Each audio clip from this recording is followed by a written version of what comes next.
ជំរាបសួរទៅដល់បងប្អូនម្ចាស់ចំការដំឡូងមីទាំងអស់សម្រាប់បងប្អូនដែលបានដាំហើយនិងបងប្អូនដែលត្រៀមក្នុងការដាំនៅក្នុងឆ្នាំថ្មីឆ្នាំ2025នេះបាទថ្ងៃនេះគឺខ្ញុំមានវីដេអូថ្មីមួយប្លែកទៀតអីចង់ចែកម្លែកទៅបងប្អូនមានវីដេអូ A និងវីដេអូ B បាទអញ្ចឹងបងប្អូនមើលឃើញរូបភាពវីដេអូ A ហើយបាទការពូនគឺបែបធម្មតាបាទអញ្ចឹងបងប្អូនធ្លាប់ដាំដំឡូងបងប្អូនដឹងហើយបាទអញ្ចឹងផ្នែក A គឺពូនបែបធម្មតាទេបាទអញ្ចឹងបងប្អូនកលេចមកមើល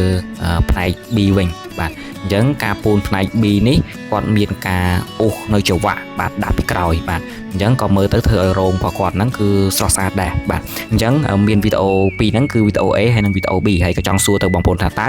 ការពូនបែប A